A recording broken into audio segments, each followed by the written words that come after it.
ايه عيوبك؟ بعد كل السنين اللي قضيتها مع نفسك قادر تجاوب على السؤال ده بصراحة؟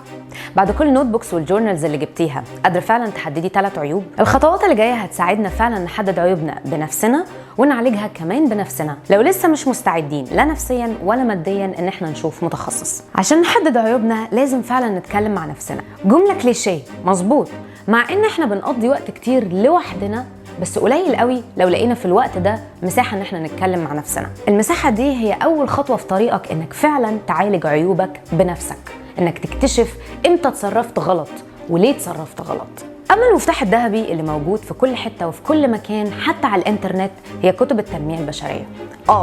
في كتب كتير كليشيه وفي كتب تانية كلامها بيكون حالم غير واقعي، بس صدقني انك تقرا الكتب دي بيساعدك انك تفكر بطريقه مختلفه في حياتك وتعرف اكتر عن نفسك. ولو انت ما عندكش وقت انك تقرا ومحتاج حد يلخصها لك، في شخص بيلخص الكتب دي بطريقه سهله وسلسه هتساعدكم تعرفوا حاجات جديده عن نفسكم كل مره.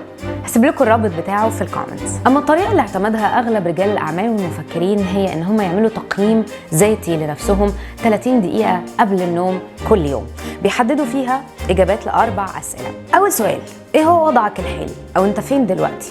2: ازاي وصلت ليه؟ 3: ايه الاخطاء اللي وقعت فيها عشان تتجنبها؟ 4: ايه الخطوه الجايه عشان احقق هدفي؟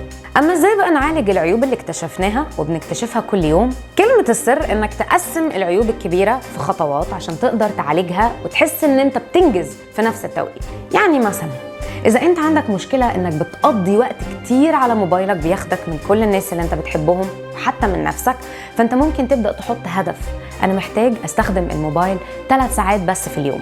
وفي تطبيقات كتير على الموبايل بتساعدك إن أنت تتحكم في الوقت اللي بتقضيه على التليفون، منها Off Time, Moment, Break Free و Stay on Task.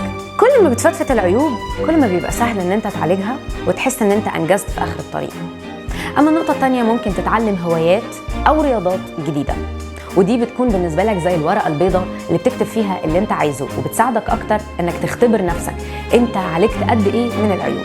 مثلا إذا اتعلمت الشطرنج أو اليوجا أو حتى لغة جديدة، بيكون سهل بالنسبة لك انك تشوف انت عالجت عيوب زي التسرع، الحكم المسبق، أو حتى رغبتنا في السيطرة. دي عيوب ممكن تكون عارف إنها موجودة فيك، مش تقدر تختبر أنت عالجت نفسك فيها بنسبة قد إيه إلا لما تعمل حاجة تستفزك إنك تعمل رد فعل.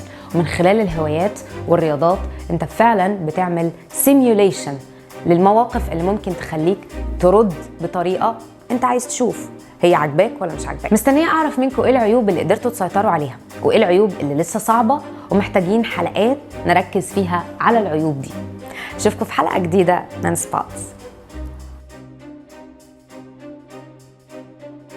على سبيل المثال، ليه على سبيل المثال؟ ليه الجملة المعقدة دي؟ أو حتى رغبتنا في السيطرة على الآخرين، لا. أو حتى رغبتنا في السيطرة. أشوفكم في حلقة جديدة. ليه إيديا بتطرقع؟ ليه؟ أشوفكم في حلقة جديدة من سبوتس.